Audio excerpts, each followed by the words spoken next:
All right.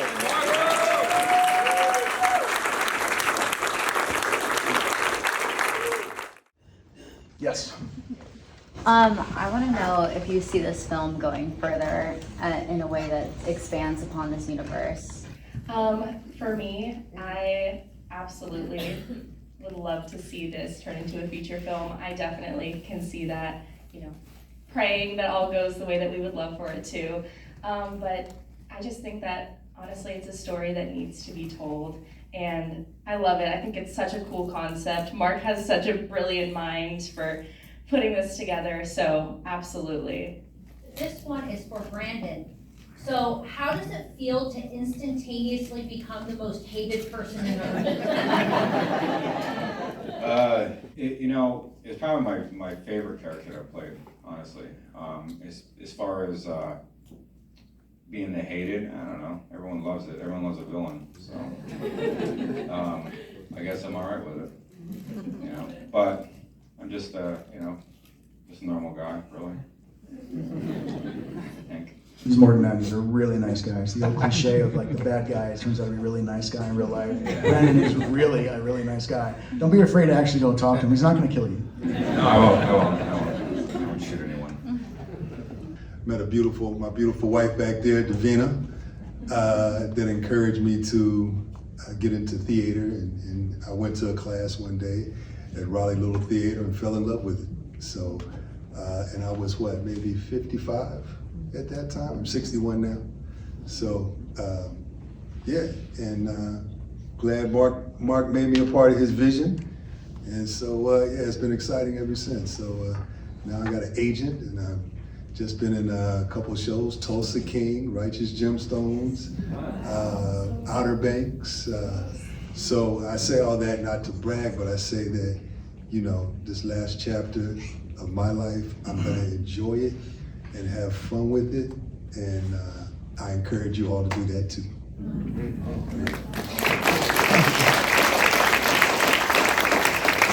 So I just want to talk real quick about the talent of Rachel St. Gelais and how so Julie introduced us to Rachel.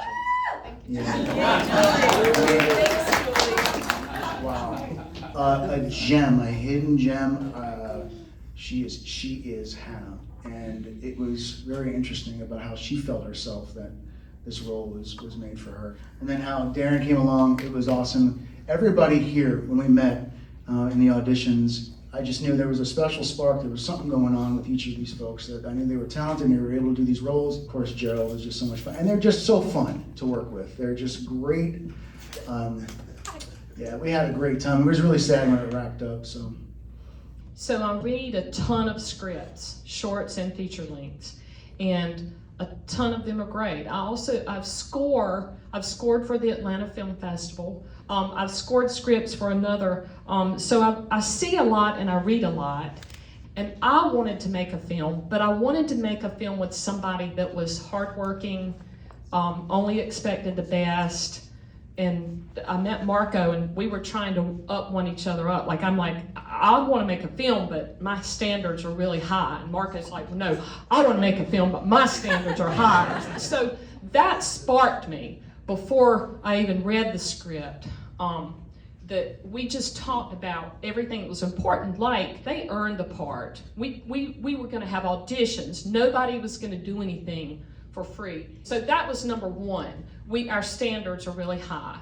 I read the feature length and I was like, ooh. So I just like the story, and you don't know the whole story, but hopefully you'll see it in a year or two. So he was first, his expectations and his expectations, thinking about working with him made it worth the investment. So, and I want to say one more thing. This is funny. I want to talk about Marco and his expectations. Uh-oh. We're auditioning, so we had a lot of people audition, and Marco had hit the vision of every character. This is his story, and I love telling this one, Brandon. This is my favorite story. Brandon and I talked about this. Marco says, no tattoos. No tattoos. Nobody's going to have tattoos. Nobody's going to have tattoos. So Brandon comes in, and Brandon auditions. And we look at each other, and I said, Marco loved him, like instantly. I said, tattoos? No tattoos? He goes, it's okay. So that, I was like, okay. So yeah, that's Oh, goodness, yes. My question's for you, actually. Are any of your characters inspired by, like, real people? Like, the villain that has, like, OCD with blood? Like, that's awesome. That's me. He's very mission-oriented. He's a character that's just devoted, and and he's fearless, but he's right? So these quirks kind of give an indication and insight into his psyche where something's not right with this guy. He is off. That was my goal with that, so. I took part of that as he was washing his hands like Pontius Pilate. Yeah, hey, that's good. You can add that too. I'll be honest with you, I wasn't thinking about that. So if you have written a whole story, how do you narrow it down to such a small amount of time? For this? Yeah, people ask me that. Like, it's funny, people ask me about the short film, tell me what it's about. Yeah. I'll tell them about it, and they're like, you did that in 19 minutes?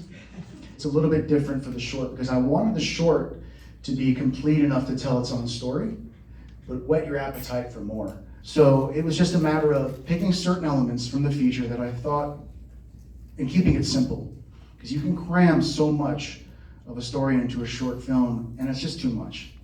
You guys, we can have fun with this. This could be a series, this could be a trilogy. I mean, there's so much that's possible with this that I'm a little concerned, because you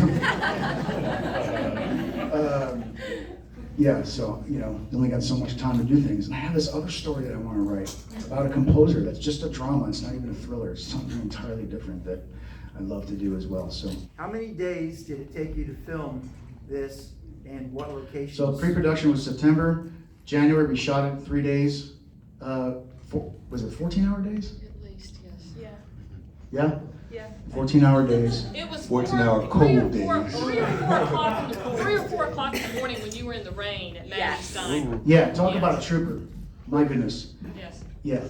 And what was it was like 30 degrees. Yes. Yeah, it was about 30 degrees when we filmed that scene, the final scene with the rain. And, of course we did a couple takes and everything. And at the end, when I had to look up, the rain was kind of pouring right into my eyes. So I was like trying to keep them open. Thankfully, we were able to keep them open. So Yes. I'm super happy about And I that. told her that. Since I was editing the film, I was like, Rachel, oh my goodness, thank you for leaving your eyes open for so long. Yes. Is there another meaning to the name of the film? Because backwards says deliver, so I didn't know if that would be. The what? The what? Wow. Oh, Red goodness Rum. gracious. Are you serious? That was intentional. I promise. Goodness gracious, that's amazing. Shh.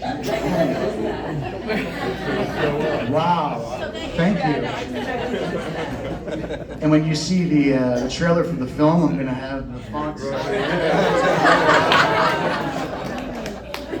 That's awesome. Thank you. I have no money to pay you for that, though.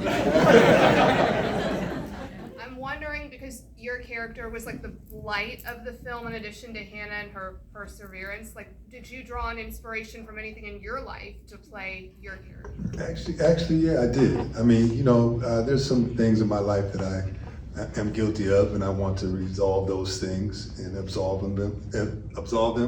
And so, I could relate to Samuel. Going back and looking at what he did was a mistake, and then trying to change that. So yeah, I have that in my life too. I would just like to say, to kind of touch on something that Marc said earlier, that we had so much fun filming. During one scene between Lou and I, when he was whispering, Marc, 153, in my ear, I don't even remember exactly what it was that he was saying, but he kept whispering the wrong line over and over and over again. So we did so many takes on that scene because he would whisper the wrong thing, and then we would just both be hysterically laughing in one of the most serious scenes of the film. So anyways, it was just so much fun. I had the best time ever, so. Thank you so much, you guys. It's so great to be here. So glad to have you here. Awesome, guys. Thank you so much.